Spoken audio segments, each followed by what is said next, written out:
Bonjour les petites graines, c'est parti pour le récap des activités au jardin en mars.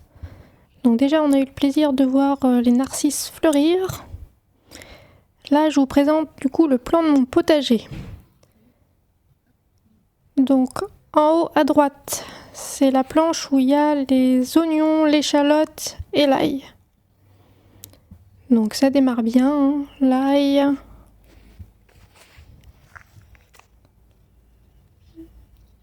Les échalotes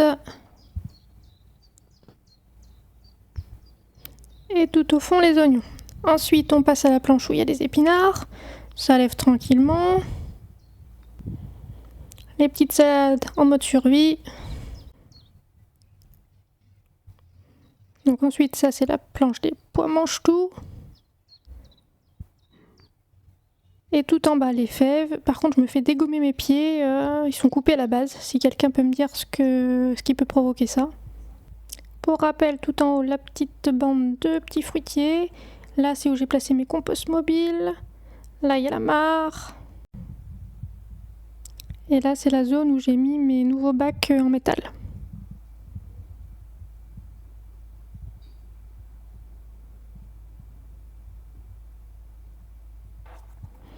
Donc ensuite on passe au repiquage des pieds de tomates.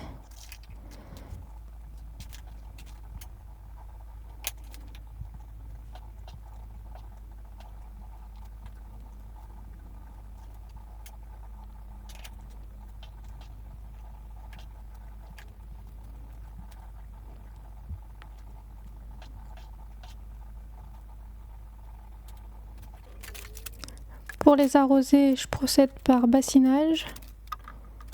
C'est-à-dire que je mets l'eau en dessous et ça remonte par le dessous des pots. Ensuite, j'ai fait des bouturages de patates douces. Je sais pas trop ce que ça va donner. Ils font un peu la tronche.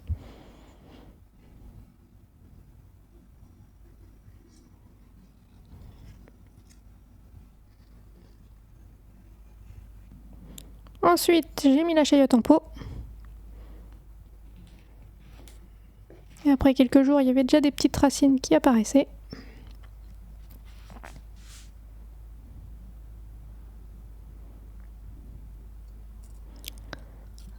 Donc là, je vous remontre en image la plantation de l'ail. Je vous remets le petit schéma, l'ail, oignon, échalote. Donc du coup, on laisse la pointe du bulbe apparaître. Là, c'était la plantation des fèves.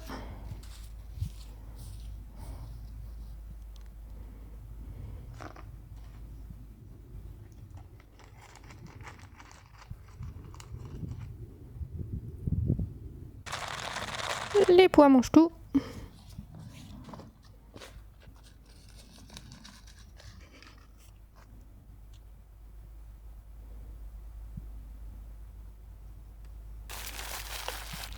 Donc là, c'était l'installation des bacs de culture en métal.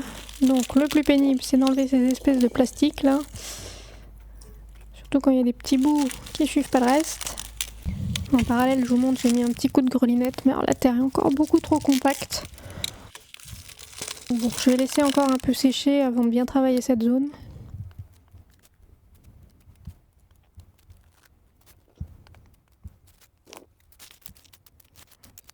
J'ai tenté en mettant un petit coup de griffe, mais c'est une cata.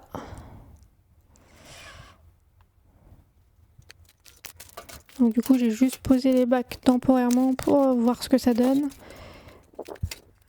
Je les mettrai mieux après, quand la terre sera un peu plus travaillée.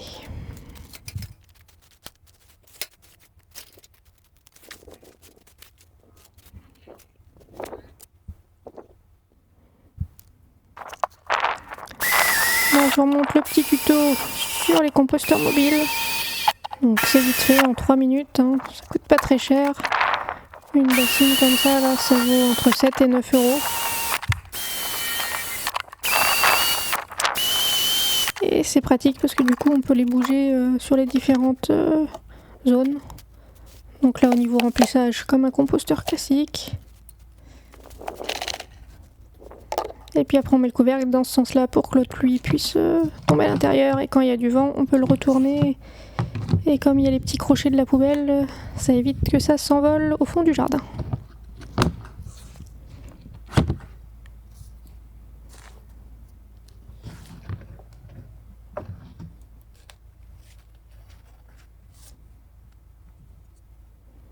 Je vous montre aussi, je fais un petit test avec des composteurs, des mini composteurs achetés sur un site que je ne citerai pas, je suis pas très fière. Voilà, je l'ai mis dans un bac.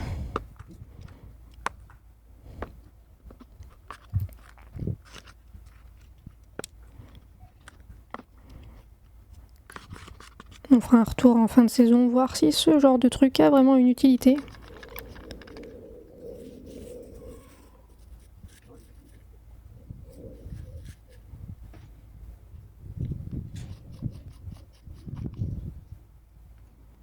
Pour finir, un petit tour des semis fin mars. Donc repiquage des tomates, aucune perte, hein, tout a repris.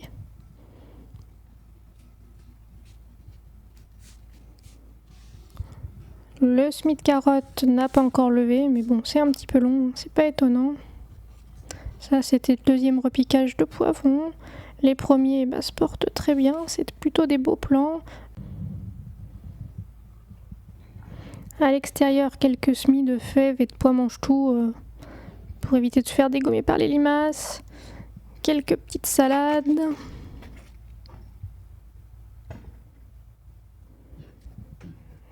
Et puis là, les betteraves commencent un peu à sortir, ainsi que les tagettes.